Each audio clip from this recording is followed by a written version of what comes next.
Hello friends, अगर आप रीट पढ़ें हैं, आपको रीट समझ में नहीं है तो सिर्फ 5 मिनट दीजिए, आपको रीट देखिए कैसे याद हो जाएगा। ठीक है, तो हम लोग को छठे नंबर में पढ़ना है संवैधानिक उपचार का अधिकार। उसी के अंतर्गत हम लोग को पढ़ना अनुच्छेद 32। जैसे कि 32 में क्या है कि नागरिकों को अपने मौलिक अधिकारों को उल्लंघन की स्थिति में सीधा सर्वोच्च न्यायालय जाने का अधिकार देता है। जैसे आपका मौलिक अधिकार का उल्लंघन हो रहा है तो अनुच्छेद 32 के तहत सुप्रीम कोर्ट आप जा सकते हैं। ठीक है, अनुच्छेद 32 को संवैधानिक उपचारों का अधिकार कहा जाता है। अनुच्छेद 32 को संवैधानिक उपचारों का अधिकार भी कहा जाता है और 5 तरह के रीट जारी करने की शक्ति सर्वोच्च न्यायालय को देता है। ठीक है ना, अनुच्छेद 32 है जो 5 तरह के रीट जारी करने की शक्ति सर्वोच्च न्यायालय को देता है, अनुच्छेद 32। ठीक है, तो उसी के तहत 5 रीट है। जैसे बंदी प्रत्यक्षीकरण।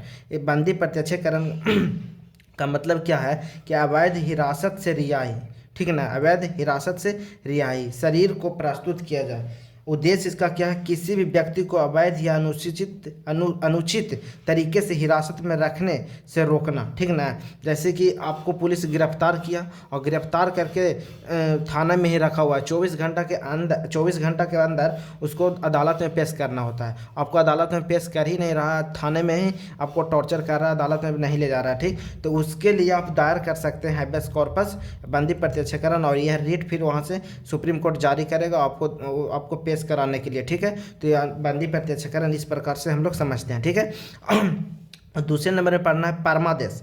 परमादेश क्या होता है, इसका मतलब सार्वजनिक अधिकारियों को कर्तव्य पालन करने का आदेश।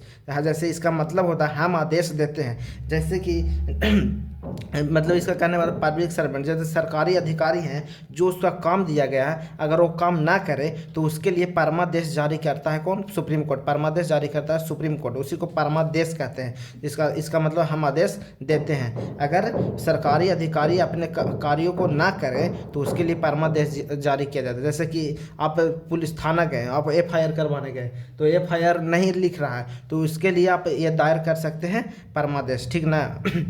अब हम लोग देखते हैं निषेध। निषेध मतलब होता है रोकना या मना करना। जैसे निचली अदालत को अधिकार क्षेत्र से बाहर जाने से रोकना। इसका मतलब होता है कि अपने जुरिडिक्शन से बाहर जाके, अपने अधिकार क्षेत्र से बाहर जाके कोई कार्य कर रहे हैं तो उसको रोकता है। ठीक ना, निषेध रीट के द्वारा रोका जाता है, रीट के द्वारा रोका जाता है। ठीक, उत्प्रेषण क्या होता है, उत्प्रेषण होता है लंबित मामलों को उच्च न्यायालय में स्थानांतरित करना अर्थात प्रमाणित होना। इसको बोल सकते हैं अधिकार क्षेत्र से बाहर दिए गए आदेशों को रद्द करने के लिए निचली अदालत का निर्णय गलत किया जाता है। जैसे कि कोई जुरिस्डिक्शन, आपका कार्य क्षेत्र जितना है उससे आगे बढ़ के आप आदेश कि आप सुना देते हैं, जैसे कि फैसला सुना देता है कोई कोर्ट, तो उसको रद्द करने के लिए उत्प्रेषण जारी किया जाता है। ठीक ना, उत्प्रेषण जारी करता है। निषेध में समाजीय उत्प्रेषण में अंतर, इसमें अभी फैसला नहीं दिया गया है। ठीक ना, निषेध में अभी कार्य क्षेत्र कर ही रहा है। ठीक ना, उसको रोक देना। और उत्प्रेषण मतलब कि फैसला दे दिया है उसको रोकना, फैसला को रद्द करना उत्प्रेषण में, समझे।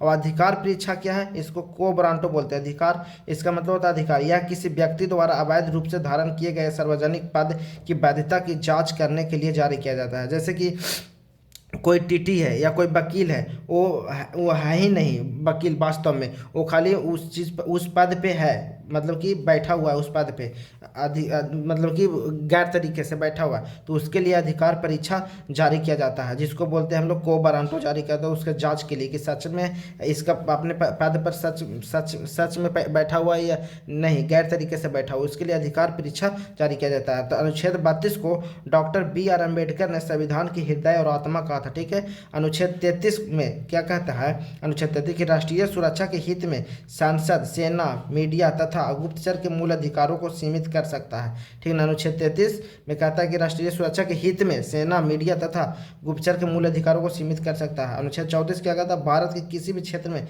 सेना का कानून लागू किया जा सकता है। और मूल अधिकार को 7 श्रेणियों में बांटा गया था, किंतु अब वर्तमान में 6 हैं। जो छठा नंबर हम पढ़ रहे हैं, 7वां था, एक 7वां था, 7 मूल अधिकार था, वो एक था कि संपत्ति का अधिकार, जिसको रद्द कर दिया गया, आप जान ही रहे हैं। अनुच्छेद 15, 16, 19, 29 एवं 30 केवल भारतीयों को मिलता है।